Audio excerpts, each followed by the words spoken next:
My name is Josephine Tran, and I was 31 years old the morning I stood on my grandmother's porch with a suitcase and found that the key no longer worked. My brother had changed the locks. The same morning we were burying her. I had lived in that house for 22 years. My grandmother had raised me in it. And my brother, who had grown up in the same house, who knew every year of that history, had called a locksmith sometime between the funeral home pickup and the graveside service and had the locks swapped out before the reception was over. He called me that evening. "You're not in the will," he said. "I already checked. The house is mine. I thought it was better you found out before you got too comfortable." I didn't say much. I thanked him for letting me know. I hung up. What he didn't account for, what nobody had thought to look for because nobody knew my grandmother the way I did, was that she had done something separate. Something she had given to her attorney in a sealed envelope with instructions not to open it until the will reading. She had done it quietly, the way she did everything that mattered. She had done it 3 years before she died. 2 weeks after the funeral, in a room with 12 people in it, her attorney broke that seal. My brother was in the room. He was not prepared for what came out of the envelope. My grandmother's name was Rose Tran, and she was the kind of woman who kept her words so consistently that after a while people stopped noticing she was doing it. It just became the texture of being around her. She had come to the United States from Vietnam in 1979, alone at 23, with a competence level in English that she described as enough to get in trouble and enough to get out of it.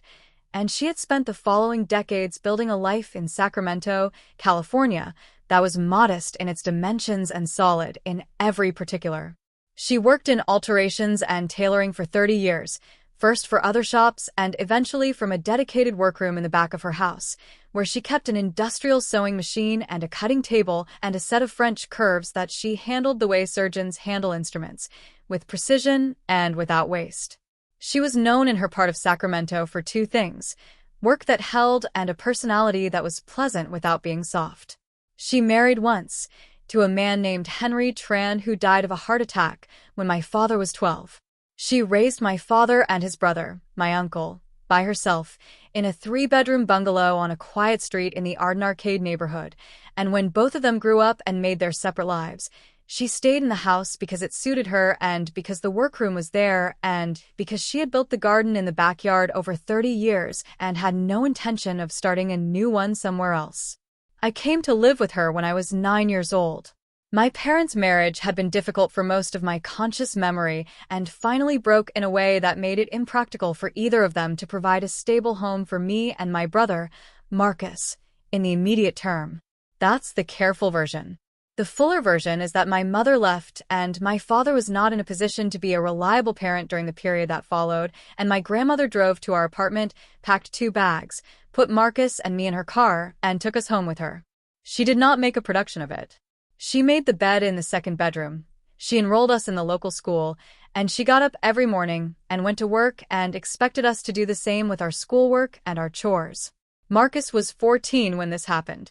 He was in the room with me, but he was already somewhere else in the way that teenagers are, already orienting toward his own life, his own friends, the world outside the house. He was with my grandmother for 2 years before he moved back to live with my father, who had stabilized by that point. I stayed. Not because I was asked to, because my grandmother's house was the first place I had lived where I understood, in my body, what the word stable meant. The meals were at the same time every day. The workroom was always open, and I was welcome in it. My grandmother talked to me like a person whose opinions were worth having, even when I was 9 years old, and my opinions were mostly about snack preferences and television. She had a way of listening that made you feel the thing you'd said had landed somewhere real. I stayed for 22 years. I want to be clear about what that means practically. I was not a dependent for most of those years. I grew up, I went to community college, and then finished a bachelor's degree in business administration at Sacramento State. I got a job as an operations coordinator at a logistics company in Rancho Cordova. I built a life that was mine. But I built it inside the structure of my grandmother's house and her daily rhythms, partly because the rent I paid her was below market rate, and I was saving toward eventually buying my own place, and partly, mostly, if I'm honest, because I did not want to leave a woman who had given me something I couldn't get anywhere else, and who was getting older.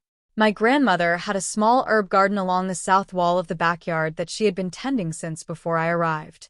She grew Vietnamese herbs for cooking, rau ram, tia to hung ke, alongside more ordinary things, basil and rosemary and a persimmon tree that produced more fruit than either of us could use. She worked in the garden in the early mornings before the Sacramento heat came up, in a straw hat and canvas gloves. I had been watching her do this since I was 9 and had joined her at some point in my mid-20s and learned which plants wanted what and how to read the soil, when it was dry versus when it looked dry, but wasn't. In her last 4 years, after the diagnosis, which I will address in a moment, the garden became partly mine in a practical sense because she could not always manage the bending and the lifting. I am not using this to make a case for myself. I am using it because it is accurate, and because the details of those 4 years are what this story turns on. My grandmother was diagnosed with a degenerative joint condition when she was 81. It was not her heart, not a cancer. Her heart was strong and her mind was sharp, and she was impatient about the joint situation in the way of a person who has never had much tolerance for physical limitation. She continued working in the alterations workroom for 2 more years after the diagnosis, at a reduced pace, and she stopped only when her hands became unreliable enough that the precision work she cared about was no longer possible. That was, for her, the hard part, not the pain which she managed, but the inability to do the work at the standard she held herself to. I managed her medical appointments. Not because she asked me to, but because she needed a driver and I was the one who was there, and because the medical system rewards people who ask follow-up questions and keep records, and I am constitutionally a person who keeps records. I had a folder on my laptop that contained her medication list, her appointment history, her insurance information, the names and numbers of every specialist she had seen in 4 years. I printed updated copies for each appointment and kept the folder current. Marcus, during this period, lived in Fresno with his wife and their 2 daughters. He called our grandmother every week or 2, and he came up to Sacramento for holidays, and he was genuinely fond of her in a way I never doubted. But he was not present in the daily sense that the last years of someone's life require, and I think he understood this and had made a private accounting of it that satisfied him, that his calls and his holiday visits were his contribution, and that my presence was my choice, and that these were separate ledgers that did not require comparison. He was not wrong that I had chosen it. I had. What I would say is that he had also chosen, and that choices have consequences, and that my grandmother was a woman who noticed things and drew her own conclusions in her own time. My grandmother had an estate attorney named Gerald Park, who worked out of a small office in Midtown Sacramento and had handled her affairs for about 15 years. I had met him twice, once when my grandmother had updated her will about 7 years before she died, and once when she had asked me to drive her to his office for an appointment about 3 years before her death. On that second visit, she had asked me to wait in the lobby. I had waited. The appointment had lasted about 40 minutes. When she came out, she had her handbag and her cane and the expression of a woman who has completed a task to her satisfaction. She had not told me what the appointment was about. I had not asked. She was 81 years old, and she had the right to conduct her own affairs without explanation, and I respected that in her the way I tried to respect everything about her. I did not know, until the will reading, what she had given Gerald Park that afternoon. My grandmother died on a Saturday morning in October, at home, which she had made clear she intended. She had been declining for about 3 weeks with the concentrated speed of someone whose body had finally made a decision. I was with her. I had been with her for most of those 3 weeks, working remotely from her bedroom where I could, sleeping in the house. My colleague at the logistics company, a woman named Adriana Santos, had covered my in-office days without being asked twice, which I have not forgotten. Marcus drove up from Fresno on the Wednesday before she died. He stayed for 4 days. He and I moved around each other in the house with the careful choreography of 2 people who are grieving the same person from different positions. We were not hostile. We were not close, not anymore. The years of distance had done what distance does, but we were not hostile. He drove back to Fresno on the Sunday, 2 days after she died, to get his family and make arrangements to come back for the funeral. He said he would be back by Thursday. What happened between Sunday and Thursday is the part that changed everything. I found out about the locks on Thursday afternoon. I had spent the days after my grandmother's death handling the immediate logistics, notifying her doctor, contacting the funeral home, calling the people who needed to be called, beginning the list of what needed to happen, and in what order. I had been staying in the house, sleeping in my usual room, moving through the rooms with the particular disorientation of a place that is still entirely itself, but has lost the person who made it make sense. On Thursday morning, I had gone to my own apartment briefly. I had a small rental apartment about a mile away, where I had been keeping most of my things for the past 2 years as I had gradually been preparing to eventually establish myself there fully, to pick up clothes for the funeral the following day. I came back to my grandmother's house in the afternoon, let myself in with my key. The key did not work. I tried it twice. I checked that it was the right key, which it was. I had been using it for years, and it was on my key ring with my car key and my apartment key. I tried the back door, which I reached through the side gate. That lock had been changed too. I stood on the back porch for a while, looking at the garden. The persimmon tree had fruit on it. The herbs along the south wall were in the condition I had left them in 3 days ago. I called Marcus. He picked up after 2 rings, which told me he had been expecting the call. He said before I could speak, "I talked to a property attorney this week. The house is in Grandma's estate, and the will leaves it to me. I thought it made sense to secure the property."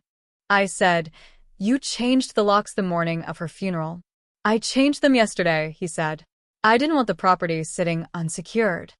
I've been in that house for 22 years, Marcus." "I know," he said. "But you're not on the deed. You're not in the will. I already checked with her attorney's office. The house is mine, and I thought it was better you found out before you got too comfortable making plans." I stood on the back porch with the phone against my ear and looked at the persimmon tree. "When's the will reading?" I said. Gerald Park's office said 2 weeks. "But it's a formality. The will is straightforward." "Okay," I said. "I'm not trying to be hard about this, Josephine. You can have time to get your things out. I'll give you a couple of weeks after the reading." "Thank you," I said. I got off the phone. I sat down on the back porch step. I could reach the porch through the side gate, which was not locked, and I looked at the garden for a while. The rosemary was getting leggy and would need cutting back before winter. The rao ram was doing well. The persimmon tree was doing what it always did. I thought about the afternoon 3 years ago when my grandmother had asked me to drive her to Gerald Park's office and had asked me to wait in the lobby. 40 minutes. Her expression when she came out, completed task, satisfied. I did not know what was in the envelope. I want to be clear about that. I genuinely did not know. I had a belief, an intuition built on 22 years of knowing a particular woman, that she would not have left me without something. But I did not know what the something was or what form it would take. I called Gerald Park's office the following morning and confirmed the date and time of the will reading. The paralegal told me it was in 14 days at 11 in the morning. I confirmed I would be there. She confirmed that I was already on the list of notified parties. Gerald had included me, which told me something, though I didn't know yet what. I did not hire an attorney. I considered it and decided against it, for the same reason I had decided to wait in the lobby 3 years ago. My grandmother had managed her own affairs properly, with a professional she trusted, and I believed the reading would produce whatever she had intended to produce. I did not need to prepare a case. I needed to show up. I called Adriana that evening and told her what had happened, the locks, the call with Marcus, the will reading in 2 weeks. Adriana said she would come with me to the reading if I wanted company. I said yes. 2 other people knew the fuller picture before the reading. My grandmother's neighbor and closest friend, a woman named May Osgood, who had lived 4 houses down for 30 years and had been present for more of my grandmother's daily life than almost anyone, had been at the funeral reception and had seen me come back to the house and find that the locks were changed. She had watched from her porch and then walked over and stood with me for a few minutes without saying very much. May was 83 and had the quality of very old friendships. She understood things without requiring explanation. She came to the will reading because Gerald Park had included her as well, which I noted. The second person was my logistics manager at work, a man named Dan Rourke, who had noticed I was managing something significant and had asked directly. I gave him the outline. He said, "What do you think is in the envelope?" I said I didn't know. He said, "I think you know." I said maybe. He left it there. The 2 weeks between the lock change and the will reading were ordinary in their externals. I went to work. I tended the garden through the side gate, which Marcus had not locked because the plants needed water, and I was not going to let 30 years of my grandmother's work die of neglect while a legal proceeding resolved itself. Marcus, who was staying in the house, either did not notice or chose not to address it. We did not speak during those 2 weeks. Gerald Park's office was in a narrow Victorian building on a one-way street in Midtown Sacramento that had been converted to professional use. Law offices and a financial planning firm on the upper floors, an insurance agency at street level. The will reading was in a second-floor conference room that was larger than the office probably needed, with a long oak table that seated 12 and windows looking out at the trees on the street below. 11 in the morning. I arrived at 10:50 with Adriana, who had dressed as though she understood the weight of the occasion without overdressing for it. Dark blazer, minimal jewelry. I wore what my grandmother would have called my serious clothes, a charcoal dress and low heels I had bought for client presentations at work and had worn to her funeral 2 weeks earlier. The room filled in the 10 minutes before the hour. Marcus came with his wife, Celeste, a woman I had met at holidays over the years and found difficult to read. His daughters, 9 and 11, were not there, which was the right call. My uncle Dennis, my grandmother's surviving son, came alone. He lived in San Jose and had been at the funeral and had called me once in the 2 weeks since to ask how I was doing, which I had appreciated. Dennis's adult son, my cousin Ray, was there as well. May Osgood arrived at 3 minutes to 11 and took the chair beside me, which she did with the deliberateness of someone making a choice visible. 2 additional people were present who mattered to what followed. A woman named Sandra Chu, who had been my grandmother's closest customer for 20 years. My grandmother had made every formal garment Sandra had worn to every significant event in her life since 1994, and who had received a notice from Gerald Park that she was named in the will. Sandra sat across the table with her hands folded and her face arranged in the composed expression of someone who has been told to expect something and is managing her anticipation quietly. Gerald Park came in at 11 exactly. He was a compact Korean-American man in his mid-60s, unhurried, with the reading glasses that seemed standard issue for estate attorneys of his generation, and a folder in front of him that was, I noted, thicker than I expected for a straightforward proceeding. He went through the procedural preliminaries. He confirmed all parties present. He poured water.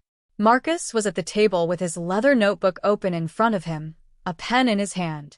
He had the posture of a man who had been told the meeting was a formality and was treating it like one, present but not particularly engaged, pen ready for the signature lines. Gerald opened the folder. He read the will in the even, careful way of a man who knew that pace was part of his job. My grandmother's will was not long.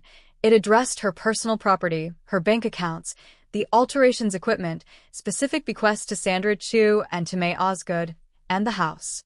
The house was left to Marcus, as Marcus had said. Gerald read that provision clearly, and Marcus made a note. I kept my face level.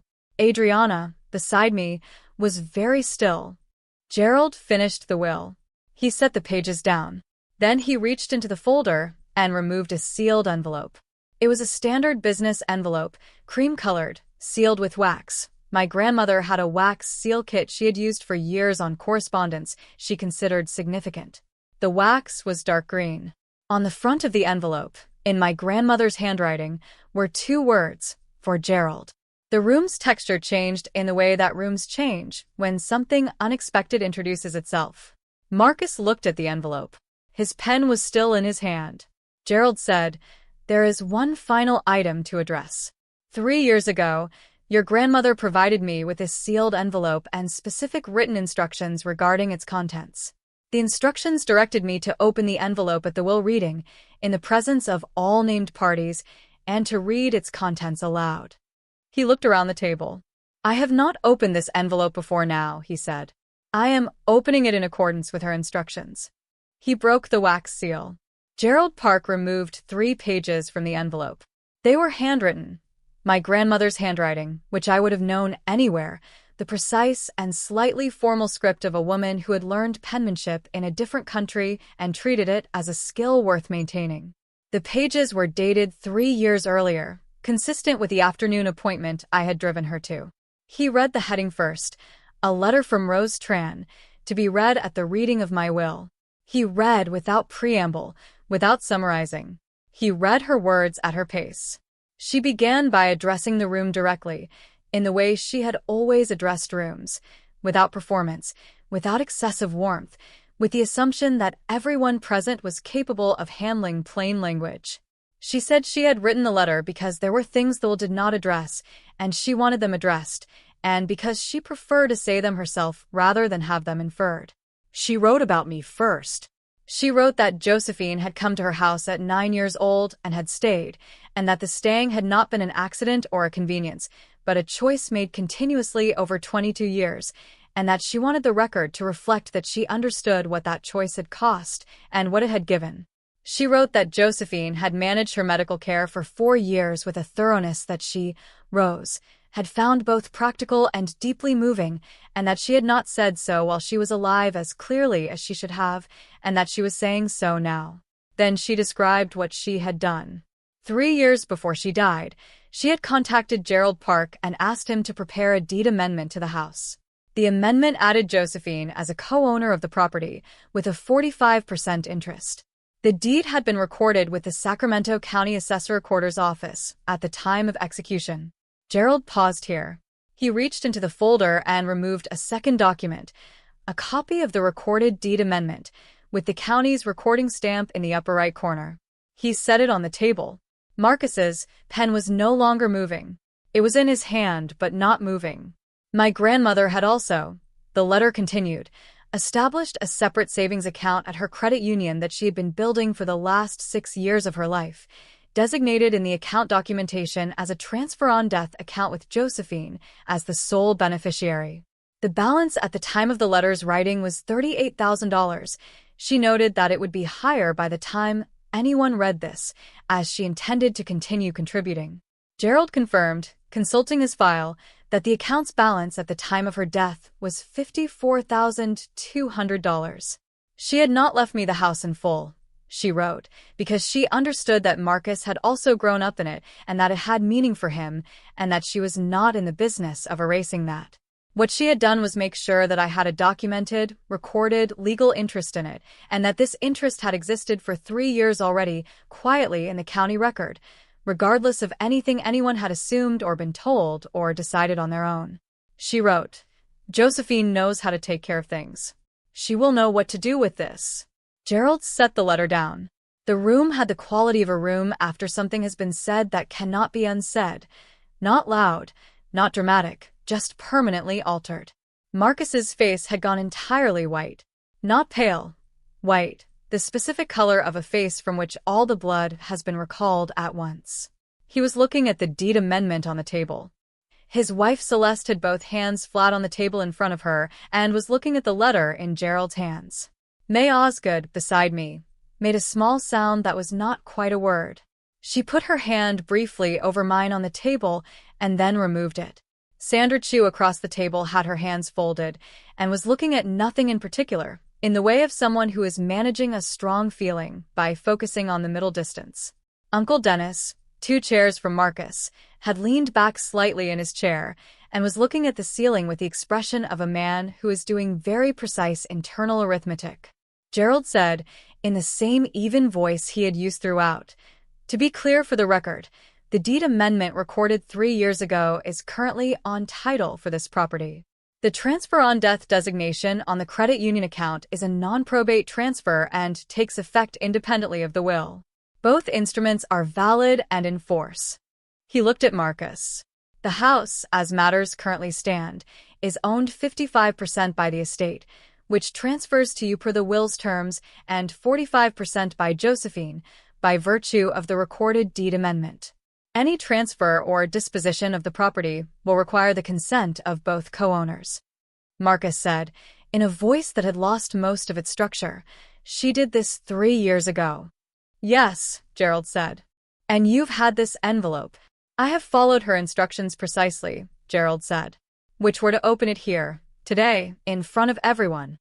That is what I have done." Marcus looked at me. His face was still white, and something was moving behind his eyes that I did not try to read. I looked back at him. I thought about the back porch, and the persimmon tree, and the phone call, and the word formality. I said, "She thought about this for a long time." He didn't answer. Gerald collected the pages, made notes in his file, and proceeded with the remaining items of the proceeding in the same unhurried way he had managed everything else. The specific bequests to May and to Sandra. The alterations equipment, which went to a young woman my grandmother had been informally mentoring for the last 2 years of her life and whose name I had not known until Gerald read it. The bank accounts. When he was finished, he asked if there were questions. There were several, mostly from Dennis and from Celeste, mostly procedural. Gerald answered them with patience. Marcus did not ask any questions. He sat with his notebook in front of him, the pen beside it, and looked at the middle of the table. When the meeting was over, people gathered themselves and moved toward the door. May touched my arm once, briefly. Sandra Chu paused beside me on the way out and said, "She loved you. She just showed it in documents."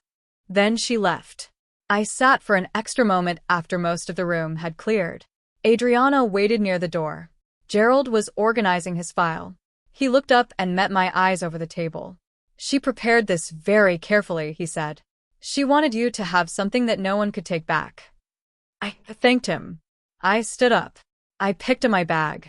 We walked down the stairs and out into the Sacramento morning, which was bright and warm in the way Sacramento mornings are in October before the heat finally releases, and I stood on the pavement for a moment and looked at the trees on the street. Adriana said, "Lunch?" "Yes," I said. "Somewhere quiet." The first call came from Uncle Dennis. That same afternoon, from the parking structure outside Gerald Park's building. He had apparently sat in his car for an hour after the reading, thinking. He said, "I want you to know that I'm not surprised. I want you to know I always knew Rose saw what you were doing." I thanked him. He said, "What are you going to do about the house?" I told him what I told everyone who asked that question in the weeks that followed. I was going to honor what my grandmother had intended, which was co-ownership, not eviction. I was not going to force a sale. I was not going to demand that Marcus leave. I was going to retain my 45% interest, and we were going to figure out, with the help of attorneys, what the practical arrangement looked like going forward. Dennis said, "That sounds like her." I said I knew. Marcus called 4 days after the will reading. Not the day after, 4 days later, which meant he'd had time to speak with his own attorney and understand the ground he was standing on. His voice was different from the lock-change phone call. The certainty was gone from it. What was left was something more careful, more measured, and, I thought, more honest. He said, "I owe you an apology for the locks." I said, "Yes." A pause. I didn't know about the deed. I want to be clear about that. When I called my attorney's office and they told me they will left the house to me, I thought that was the full picture. "I believe you," I said. "I shouldn't have assumed." "No," I said. "But she knew you would. That's why she filed it 3 years ago." He was quiet for a moment. I heard him breathing through the phone in the way that people breathe when they're sitting with something they don't know how to put down. "What do you want?" he said. "From the house." I told him what I'd told Dennis. Co-ownership, acknowledged properly. My name on the title, which was already there, in a county record filed by our grandmother 3 years before anyone was having this conversation. A formal co-ownership agreement that addressed maintenance, occupancy, and the terms under which either of us could eventually buy the other out. I said I was not interested in making his life difficult, and I was not interested in a prolonged legal fight. I was interested in what my grandmother had decided. He said he would talk to his attorney. He sounded like a man who was tired in a way that had nothing to do with sleep. I said, "She didn't do this to hurt you. She did it because she knew what she was watching, and she did what she thought was right." He said, "I know." We got off the phone. I made tea and sat at my kitchen table, my apartment kitchen, the one I'd been sleeping in for the past 3 weeks since the locks changed, and looked out the window at the street for a while. The co-ownership agreement took 6 weeks to negotiate between my attorney, a property lawyer named Thomas, who came recommended by Gerald Park, and Marcus's attorney in Fresno. The terms were not simple, but they were fair. Marcus would occupy the house and take on the full mortgage payment, which was below market rate for Sacramento at this point and represented his primary contribution. I retained the 45% ownership interest with a right of first refusal on any sale. If Marcus ever chose to sell, he would need my agreement, and I would have the first option to buy his share at appraised value. If I chose to sell my interest, I would offer it to him first. We signed the agreement at Thomas Wiles' office on a Wednesday afternoon. Marcus and I were both at the table. We did not talk much before or after the signing. We signed, Thomas notarized, the documents went to the county. Marcus looked at me once, as he was putting on his jacket to leave. He said, "The garden looks good." I had been watering through the side gate for 6 weeks. He had apparently noticed. "The persimmon tree needs attention before winter," I said. "The south branch has some weight on it." He nodded. "I'll take care of it." I believed him.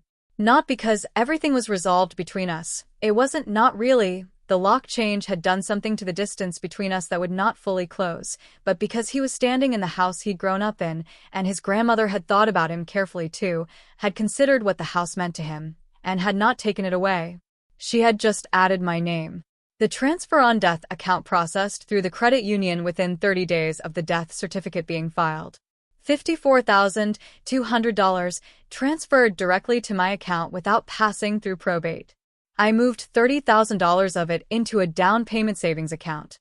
The rest I used to pay down a personal loan I'd been carrying for 2 years and to rebuild my emergency fund to the level I'd always wanted it at.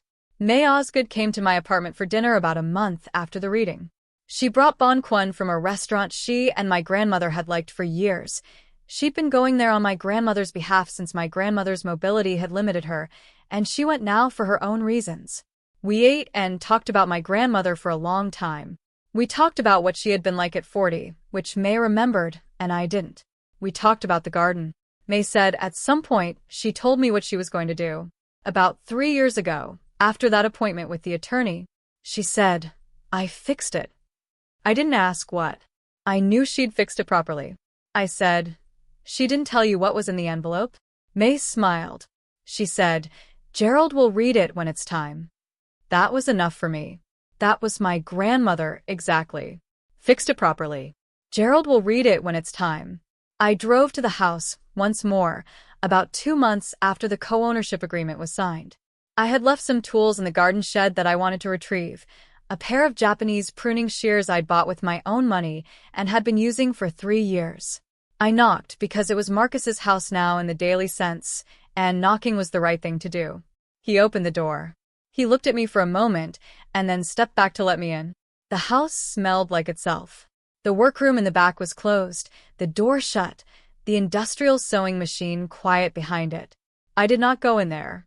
I went through the kitchen and out the back door to the garden. The south branch of the persimmon tree had been trimmed. The row ram was in good condition. Someone, Marcus or Celeste or possibly both, had done some work along the south wall that I hadn't expected. I got my pruning shears from the shed. I stood in the garden for a few minutes in the October light. Then I went back through the house, thanked Marcus, and drove home. My grandmother never wasted words. In 50 years of making things for people, she had learned that the work itself was the communication, that a seam pressed correctly, a hem turned to the right depth, a collar that sat without coaxing said everything that needed to be said about what you thought of your own craft and the person you were making it for. She applied the same principle to everything she cared about. She did not sit me down and tell me she was grateful. She did not write me a letter I would find after she died telling me how much my presence had meant. She did not give speeches. She went to an attorney's office on a Wednesday afternoon, wrote 3 pages in her careful handwriting, sealed them in an envelope with green wax, and told Gerald Park to open it at the will reading. The deed was already filed. The account was already designated. Everything was already done, 3 years before any of it became necessary. That is what it looks like when someone decides to take care of you properly. Not the statement of intent, the filing. Not the promise, the document. Not the feeling, the record. She had watched for 22 years, and she had drawn her conclusions, in her own time, in her own language, the way she did everything. Fixed it properly. Gerald will read it when it's time. That's my story. A sealed envelope with green wax, sitting in a lawyer's filing cabinet for 3 years. A deed already recorded in the Sacramento County records before anyone thought to check. And a woman who never wasted a word, who let the documents say everything she needed to say. Here's the question I keep sitting with, and I want to know what you think. My grandmother knew 3 years before she died, 3 years before the locks were changed or the phone call happened, exactly how things would go. She saw it clearly enough to file the paperwork and seal the envelope and say nothing. If someone you loved had done this for you, quietly, without telling you, years before it mattered, would you have wanted to know while they were still alive? Or is there something right about the way she did it, letting it arrive exactly when it was needed? Drop your answer in the comments. I want to know. Drop a comment, hit subscribe, and I'll see you in the next one.